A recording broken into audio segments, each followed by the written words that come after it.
you might be, well, not necessarily the first, but one of the few people I've interviewed that does writing for, you write songs for bands and then you also write songs for film and television. And what I'm curious about, first off, is I know the outcomes are very different, but I'm curious, how similar is the process for you for writing for each of those? I would say they're not too different. Writing a song is kind of writing a song. Mm-hmm. Um, it depends on the band. Like I'm in a band called the Alternative Champs, and we're more of like a kind of art rock, a little bit humor inspired kind of band. Mm-hmm. So there, it's just trying to almost break down the whole songwriting thing. And in many cases, we tried to write the worst possible song we could come up with. Um, but actually, last weekend, I was down in the Charlotte area with those guys writing a new song for our band. And uh, I think we're older now, so we're trying to write a better song, but Okay. it's still based on a ridiculous idea. In fact, the song we were working on is all about fruit. Okay. But so yeah, like nowadays it's kind of a similar approach. Like it's a riddle that you're trying to unravel, figuring out, how to navigate your way through different chords and different changes and make it interesting Mm-hmm. and following like a theme. But when we do a song for a TV show or a movie, it's kind of similar. They'll give you like some prompts like, hey, we want it to sound a little bit like this, or kind of a late 70s vibe, but we want it to be about this subject matter. So it's a little more rigid, and you're trying to figure out exactly what they want. Even, it's like a game of telephone in a way. You're trying to like figure Yeah. out what two guys upstream wanted, you know. Right. Yeah. But You're it's trying to read yeah, minds, basically. yeah. And I guess in the past, being in like an indie rock band, you can just sort of write whatever you're feeling like writing in the moment. So there is that difference. Yeah. Yeah.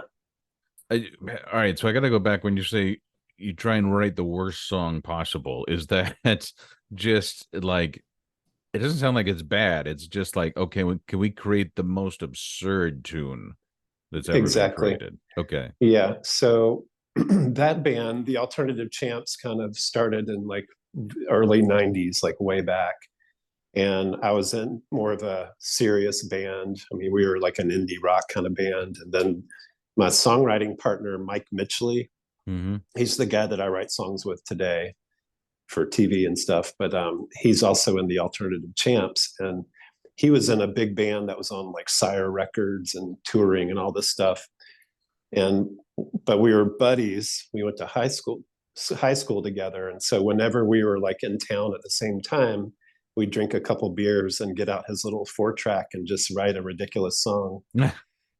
And we would try to just maybe take it to the party later on and just like sneak it in the cassette player and play it and just see people's reactions. And so in a way it was like there was always something wrong with the song. It was either Right. like too annoying, or we would do the chorus like 37 times, or just it would just be ridiculous. So in a way, it did start out as a really bad song, but then we realized people thought it was kind of funny, and Mm-hmm. so it kind of became a thing. Right. Because when you did the way you describe it, it's like my mind goes in two different directions. Like on the Yep. one hand, you have bands like They Might Be Giants, where Mm-hmm. the choices they make and the subject matter is just absolutely bizarre. Yeah. And as a result, it has a very distinct sound. I mean, the whole, that one song where the entire chorus is, Istanbul was Constantinople, just over and Mm-hmm. over and over again. There's Yeah. that. And I've brought this up before with other interviews, but also makes me think of accidental successes of the one that always pops to mind is REM's Stand song, which Mm-hmm. apparently Michael Stipe used to introduce in concert as the dumbest song ever written. Like, Yeah. they didn't think it was going to be anything and just threw it out there, and then kaboom. And Yeah. so, which side are you more, angling toward or drawn toward from your perspective? I think it's a mix of all of that because, you know, being at the time period where we were growing up, you had access to like these little 4-track recorders, Mm-hmm. and they were just fun, you know. Yeah. And if you were a musician playing guitar or whatever, that was just so fun to layer multi tracks. So that's how we probably tie into like Ween or They Might Be Giants or whatever. You know, just the technology of the time and just trying to write a fun song. But then it's like we were both in rigid bands, and sometimes you get locked into the sound of your band. Mm. Like he was in kind of an Americana band, Mike, my partner, Okay. my writing partner, and then I was in this band called the Husbands, and we were real heavy, like indie rock, '90s guitar rock, Mm-hmm. and that's all great, but nobody is like one thing all the time, right? So you know, we thought it was fun just to do something completely different on the 4-track and just be loose and just, you know, like no rules, you know. Yeah. And I think that's when interesting things start to happen, you know. And you can play into the humor side because musicians are usually pretty funny Mm-hmm. a lot of times. So it played into that whole thing. Like Yeah. that's the way we hang out. We hang out together. We're being silly, and a lot of times there's a guitar around, so we're playing guitar. So it just organically rolls into that, especially if you have a little 4-track. Yeah. But also, yeah, and then it's funny because nowadays, and again, this is going to sound like, old man kind of thing, but nowadays it's so easy, with all these different online apps and all this other kind Mhm. of stuff, and and layering and everything, and it's like you don't realize you really had to want to work to try and create something back in the old days. Like I had an old Tascam 4-track with, you put the cassette in, and the advantage is it could record on both sides of the cassette tape at the same time, Yep. and it's like, okay, what can we do with this? And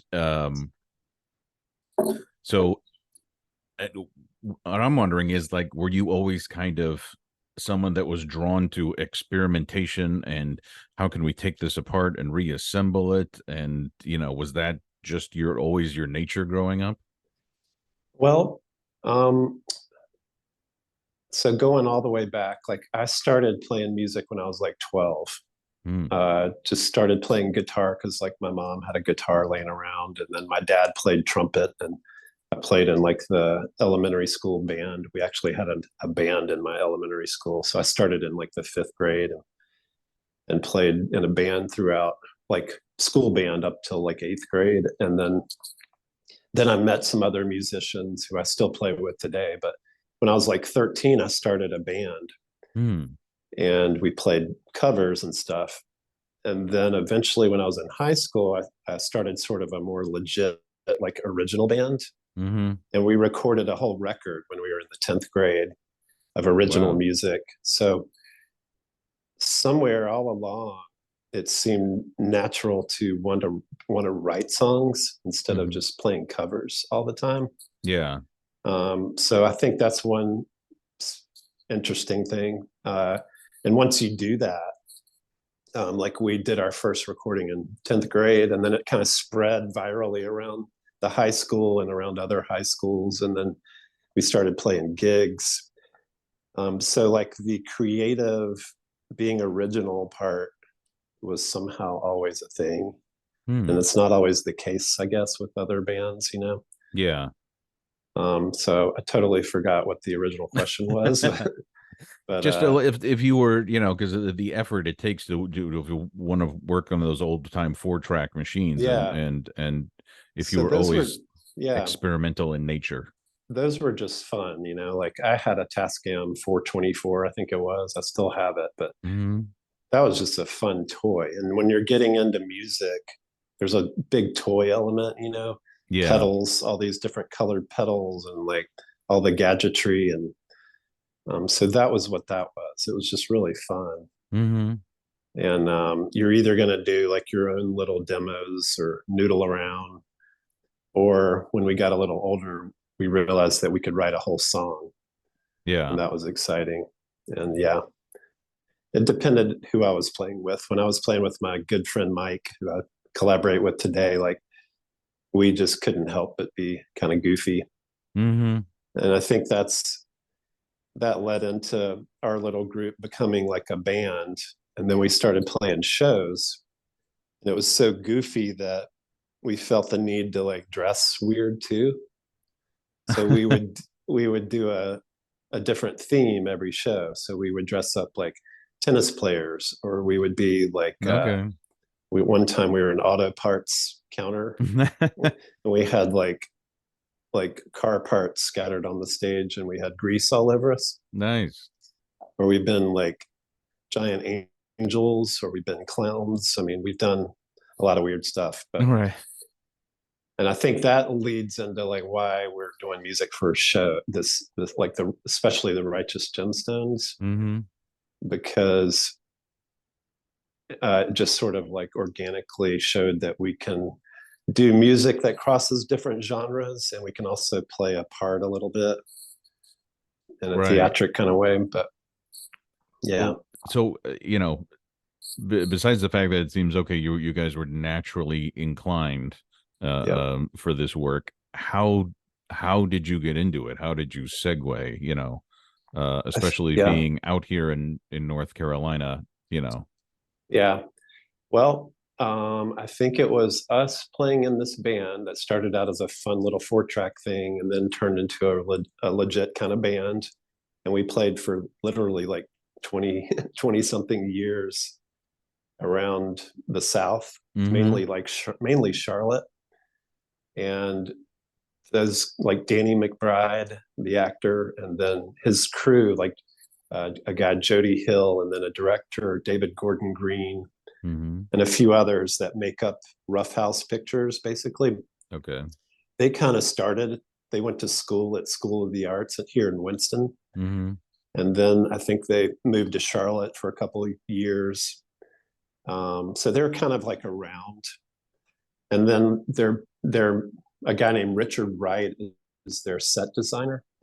And he was part of that crew too. I think they went to school together at School of the Arts. Okay. And we're like buddies with him. We all went to the same high school, friends with his sister. Okay. And I think, and he's come to see us play a bunch. So somehow word got out that we would be a silly band to kind of work with. Yeah. Yeah. And and looking at some of the material that you guys created for the Righteous Gemstones, which is, it definitely has an air of silliness to it. Did you ever at one point submit something that they said was too over the top, or was that not possible with that show? That's funny you bring that up, because I was down in Charlotte with the guys last weekend writing songs and stuff. And we listened to some of our first submissions, and Mm-hmm. they were way over the top. Like the first episode, the pilot was, I think it starts out with them in a big wave pool, and maybe Okay. they're in like somewhere in Asia, and they're baptizing people like one after the other. And we wrote this completely inappropriate song for that. Like, I don't know if that was Me Too or cancel culture. Like, Right. it may have been like right before that or something. But anyway, we listened to it, and it's we love it, but it would have changed the whole direction of the show in a weird way. And we're not that important. So yeah. But so yeah, it definitely took us a minute to dial into like to understand what they were wanting theme wise. Yeah. And mainly from us, we played the part of the church band. Mm-hmm. So they kind of just wanted us to write songs that sounded like a kind of a Christian rock mega church band. Yeah. And we submitted maybe like 4 or 5 songs, thinking that they would pick, one of the songs, but they picked the one that we did not think was very good. But I think they picked it because of that reason, because sometimes that genre, that those kind of bands, may not be so great. Like they may kind of sound like Right. Coldplay or something from 10 years ago or You're right. something. Yeah. Right. Yeah. And again, yeah, for fitting the characters, fitting, the people in the show who are not supposed to be, you know, the the the most perfect of musicians. Right. Yeah. So definitely sometimes the silliest of those songs are the ones that make the most sense. Right. But they kind of like the actors on the show, like they've got the humor part covered, right? We're just Yeah. sort of the background band. We're just sort of trying to fit in. Right. Right. So yeah. But it is also rare for the songwriters to be on set. And I'm wondering how that influenced how you write for the show. So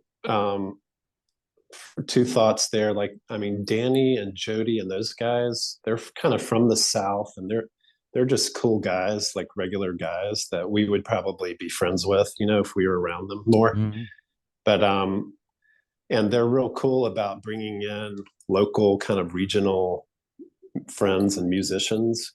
Like there's a lot of our other friends do music on the show too. Oh, cool. And so they're real neat about that. And so I guess like the first season or so, we were just sort of getting started, seeing if we could do it. And then we kind of went down there and did the filming and got to know them a little bit. And I think just developed a relationship. And then I think it was season 2, we went down there and we had like maybe 3 songs prepared for that season. And then on day 1, they did a big change to the whole writing. I think they rewrote like a whole episode. And Oh. so we were pulled into like a little meeting with Danny and the writers and just on the fly. And they were like, we're rewriting this. We need like 4 new songs. And we were like, well, crap, could you use like these 2 that we did last season that you kind of rejected, and we'll change the words a little bit? And they were like, yeah. And then they were like, but we still need these other ones. So we literally went back to the hotel and spent the whole weekend. We set up a little makeshift studio, and Hmm. we totally wrote like 3 or 4 songs and Wow.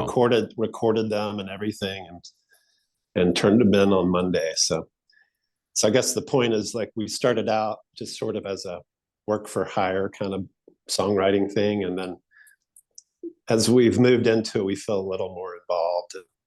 They trust us a little bit. Yeah. Yeah. And then how are you guys, or how did you adapt to really writing to a deadline like that? It's we just got good at it. Like I think me and Mike have a history of like he would just breeze through town on tour, swing in, and we would do a whole song on the 4-track. It stems from Hmm. that, like being good with time, I guess. And then like I have a daughter, so when you have a kid, you also get really good with time management, Right. Or especially if lack you're of time. yeah, especially when you're juggling music and trying to do other things and be a husband and a dad and all those different things. So time, being real efficient with time, is something that me and Mike are good at. Hmm. um, so having a deadline, it's definitely a little bit stressful. We have one right now where we're next Monday, we have to have a song turned in for a David Gordon Green movie. Okay. And I was down last weekend working on that, but it's hard to like completely write, record, and mix and master a song in one day. you know. Yeah. So I'm going back down there next Friday to hopefully finish it up. But yeah, we're pretty um, tight on the timing. Yeah. We've recorded with some other guys, like our friends. We're friends with a guy named Benji Hughes, who's a singer songwriter guy. Okay. And we did a song with him one time, and he is so much more laid back. Like we spent half the day just sort of chilling out and hanging out, like having a Hmm. few beers or whatever. And me and Mike were like, "What is going on? Like we're not like we don't even have like the kick drum." I realized then that we're kind of uptight when it comes to timing. But I Hmm. guess that's a good thing. in some ways. Right. But I mean, because that's, because there's always a lot of talk, among even, the most professional of musicians about, they kind of wait for the muse to strike and, Yeah. but when you're in a band and maybe don't have a deadline for an album and you can continue to tour, with what you already have, and the pressure's off. And so then it's like, okay, well, if the muse hits, then we'll write. But then, to be able to transition from that into, okay, no, there's like production, this has to be not just written, but recorded and mixed and all this kind of stuff in this Mhm. amount of time. Um, and I'm wondering, it's like, it just sounds like something that not everyone would be able to do. Not every musician would be able to make that transition. Or am I off base on that one? No, I think it's very true. In fact, we have a ton of friends that we play in bands with and, other musicians. And there's no reason why they couldn't write songs too. Yeah. But sometimes it's just a matter of not having their time or the commitment or being as, like I said, like a little bit uptight about it. Like you have to be committed for whatever reason to show up. A lot of it's just showing up. Mm-hmm.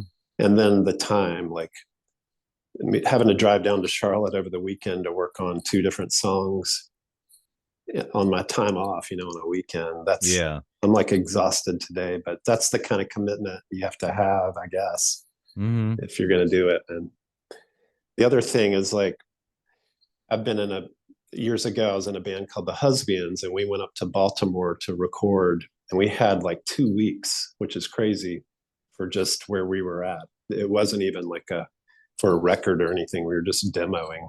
Yeah. And we had too much time. Like we ended up with maybe like one good song out of that whole time. Oh, wow. So there's a thing there. Like sometimes a limitation is a good thing. Yeah. Um, one problem is you get burned out. Like in a day, you can be real creative in the morning, and then after a while, you get kind of burned out, and you lose your bearings on anything. Oh, wow. Your ears get worn out, and you don't even know what sounds good or what to do. So it's important to stop and come back, like a day or two later with a fresh brain. That's one thing I've learned in my older age, Ah. that you have a fresh brain every couple days or every, Yeah. Yeah. and you have a new perspective, and you can take the song 3 steps further with that Yeah. and come back in another couple days. So, and I think the whole time your mind is working out all these little riddles Right. subconsciously. Yeah. Yeah. No, that's Time. interesting. I never thought about the concept of, yes, you could get burned out in a day or two, Oh yeah, for if sure. it's this intense. Yeah, the only other thing it makes me think of offhand is, you ever heard of it's a side project called Liquid Tension Experiment? Mm-mm. So it was, I don't know if they do stuff anymore, but there were 3 guys from the prog rock band Dream Theater. Okay. And they would get together with the bassist Tony Levin, who looks a little bit like you, actually. Really? He's Yeah. got the same barber, probably. Right. Is he the keyboard player guy? He's the bass player. He does Okay. all of like Peter Gabriel's bass playing, and he even did stuff for Pink Floyd when they were later years and stuff. I don't know. He's got a humongous list of credits. Mm-hmm. But and so there is these instrumentals, and they specifically set like, okay, we're just gonna, on 1 week, here we go, we're gonna crank out an album and stuff like that. But Yeah. for people that had been in, these other writing sessions which went on forever, and and involved lyrics and concept albums, it's like for them it was like recess, like, okay, we're just gonna go and play. And so Mm-hmm. um but yeah, now I'm wondering, I'm like, oh geez, do they ever have, even in a week? I never thought about the idea of, holy cow, you can get burned out in just a matter of days. I mean, there's obviously different approaches to that. Yeah. Like you hear of the Beatles, of course, any comparison to the Beatles is ridiculous. They're like, you hear them go in and like, yeah, we recorded like 7 songs that day, and they're all like Yeah. #1 hits. Right. Right. So I mean, there's exceptions, and like you hear of like Fleetwood Mac spending however many months and years or whatever on rumors, and then you hear of bands that just pop into the studio and like kick out 3 songs. It Right. just depends on what's going on and who you are and how prepared you are, and. Yeah. And then I'm curious also, what's your advice for guys who are in bands who may want to do film work? Because on the one hand, I like that it seems like you guys have that approach of you were just being yourselves and the opportunity came up. You weren't angling for it or anything like that. No. And I think, I don't know, there's something to be said for that. Like I grew up in Southern California in the 80s. And Mhm. back then, the band Oingo Boingo was just absolutely huge. Yeah. And so when Danny Elfman started doing the soundtracks for Tim Burton, for those of us who loved Oingo Boingo, it was like, oh, this is perfect. This perfectly fits. And if you watch Righteous Gemstones and you listen to some of your other stuff, it's like, oh, okay, I see why this is just natural. But it's not like you can orchestrate that or plan it, can you? No, not really. Yeah, like I was saying, like our band, the Alternative Champs, we've been around since like '93, and we've been Mm. playing the whole time. And there were many times where I'm like, why am I doing this? Like, why am I like at a thrift store buying these weird outfits and like going to all this effort to do this? Yeah. And then it kind of started to make sense when we got to doing the show, because like I said before, like we can jump from different genres. Like we would play a country song and then do like a metal song and then whatever. Right. So that was training for this. And then being able to play a role, and like that was different. Um, so somehow we trained ourselves into this situation. I don't know. And then like not being married to one specific genre, that Mm. was huge, because that's sort of our niche right now is we'll do whatever. Like it's a little bit sad, I guess, but like we did a song for this show called Upload. It's a Greg Daniels thing he's doing on Oh, Prime, okay. Amazon Prime. But it basically was a barbershop quartet song, like just a cappella, multi-layered singing. Oh, wow. So that was weird. Yeah, We're sitting right. here singing all these parts, and then later on they added some jazz. They asked us to add jazz to it, and then they were like, hey, one of our writers came up with a rap, can you rap on it? And so I did a rap on it. So I don't know where I'm going with that, but it's like staying loose and not being rigid on, and not being embarrassed or whatever, to just be flexible and go with any kind of genre and just try it. I think we're Yeah, crazy enough to try whatever. right. Like, and there's a lot of musicians out there, I will say, who are not the most adaptable of people, for one thing, and tend to be, have that, oh, this is my art, and it's fine if that's your gig and it's your Totally. name, but if you're on the clock for someone else, then You're um sort of definitely selling yourself. You're you're like, right. what? Yeah, we'll do it. Yeah. Like um last Sunday we were working on the song for this David Gordon Green movie. And it was like, I'm like, it's wild that they gave us this responsibility to do a song. Like we have no idea if they'll even use it or whatever. We're still yeah, very early in it, but it's like, how do we think we can pull this off? Like, just right. weird. Just weird. Yeah, and but it's almost like, again, it's that who said you could do it? Well, no one, and we didn't know we couldn't do it. So, Exactly. right. It's like, sure, we'll try that. Yeah. Yeah. And but also I think, it's um there's a certain dexterity, I think, to what you guys do. And like, for instance, I was watching this video of your Them Pants project, Uh-huh. um that you filmed at this club in Winston-Salem called the Ramcat. Uh-huh. Um and the first song, I'm sorry, I don't know what the name is, but it it changes speeds Oh throughout yeah. the tune. It's slow, it's fast, it's slow, it's fast, Uh-huh. which again, number one, I could see like, oh, this totally it's cinematic almost, like I can see it fitting a film scene as far as that goes.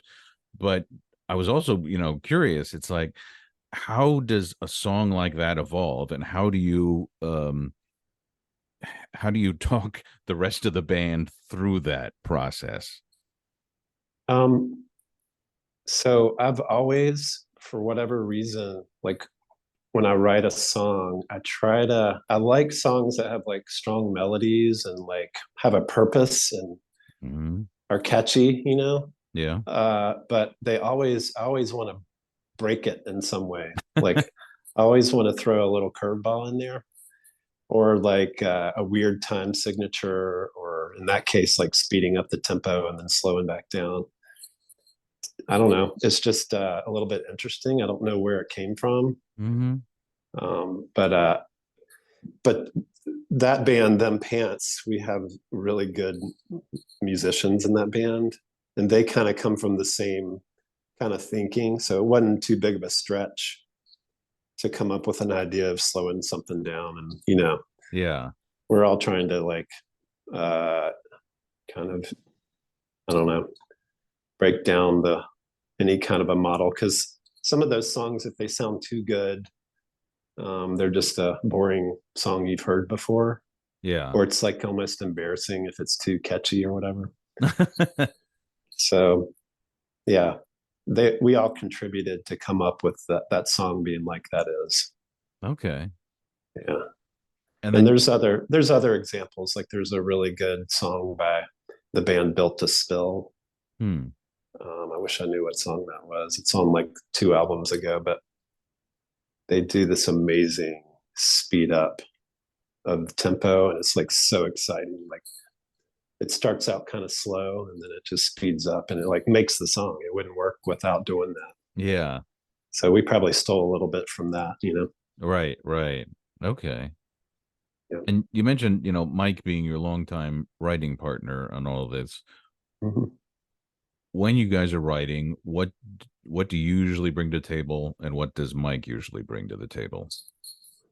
So we are like a weird, like, like a Venn diagram. You bring the two Yeah. circles together. And so, like, we grew up together. I've known him since high school.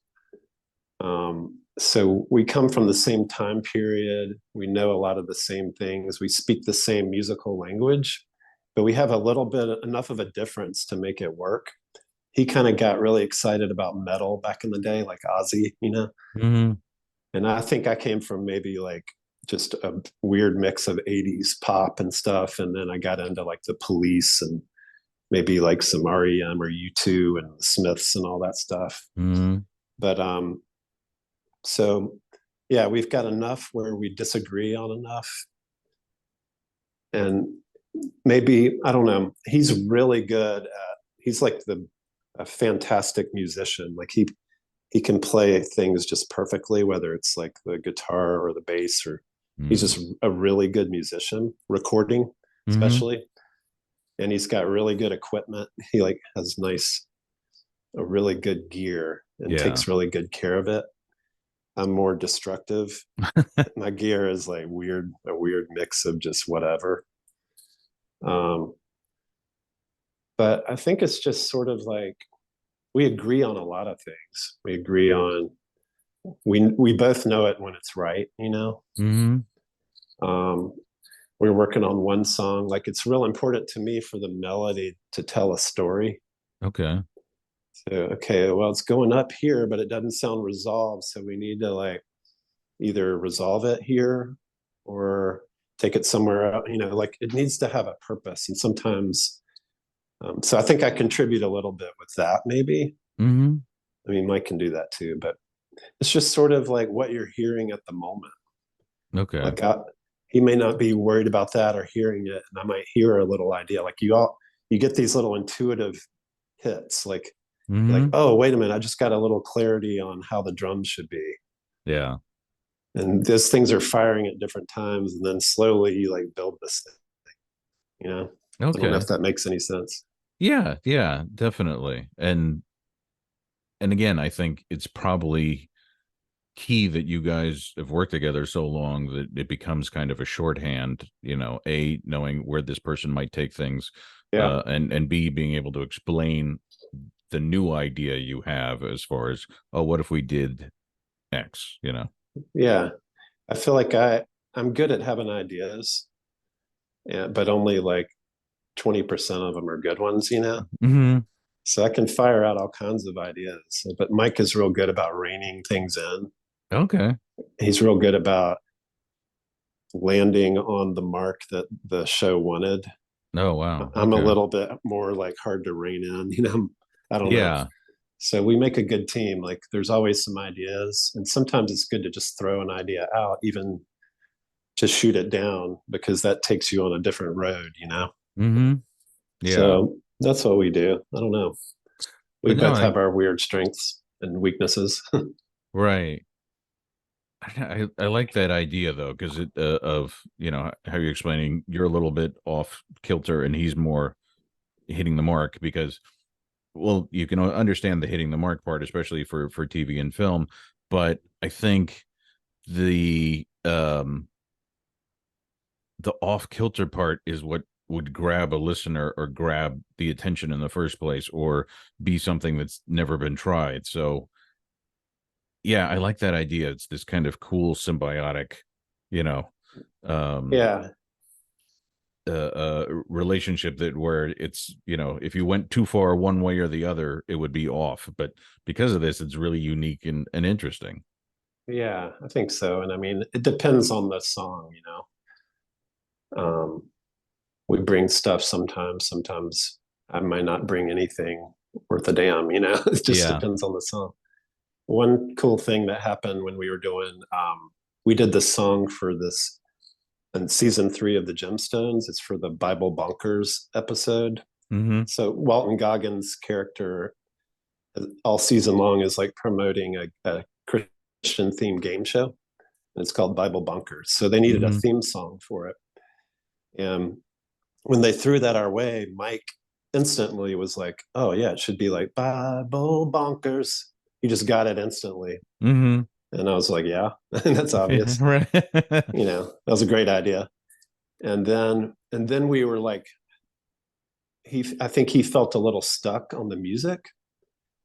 And I was like, no, it should be like Family Feud, like 70s era. I mean, I think Mike kind of knew what he wanted to, but wasn't Yeah. sure where to start. But anyway, we took like like maybe a week, and did our own little demo separately. And Okay. then we played them together, and they were almost the exact same song. Like Wow.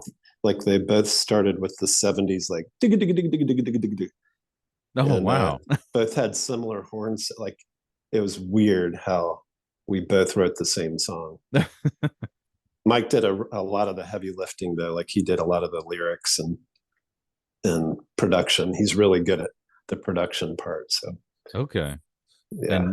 And yeah, I did see that because there's a clip of it on your guys' website. Mhm. And so it's especially manic and zany with all the visuals that go along with it once you see it all put together.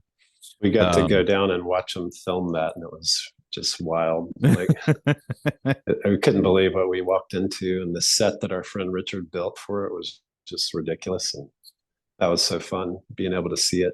right. Yeah. And how much of it was also like, we got paid to do this. Oh, all of this is that. Like don't tell anybody, but I would do like all of this for free because it's just fun. It's what I like to do. Yeah. Yeah.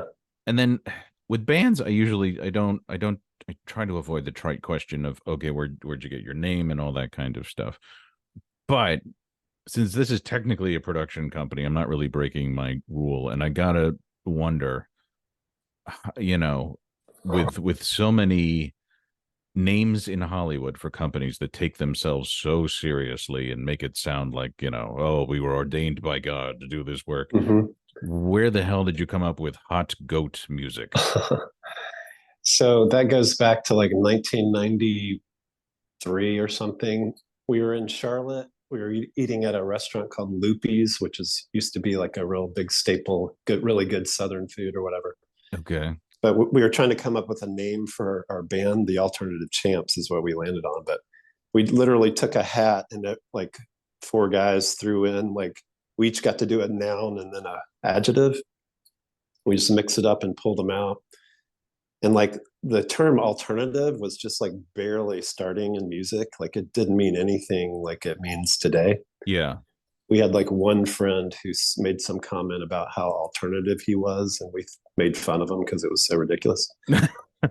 So we pulled out two, and it was like the Alternative Champs, and we thought that was kind of silly. And then we pulled out another, and I think it was the Sausagey Guys. Sausagey being an adjective. And then we pulled out a third one, and it was Hot Goat. So anyway, we landed on Alternative Champs, and we're that band for 25 years or whatever it was. Yeah. And then when we were trying to figure out what to call our little music company, Hot Goat was hanging out in our minds. So it is pretty silly, I guess. Yeah. But again, I think it's it fits you guys, your personality, your creations. And you know, I think it stands out in a world that takes itself too seriously a lot of the time. That's good. Yeah. We were hoping to stand out a little, as we're up for the more wackier projects, you know. Mm-hmm.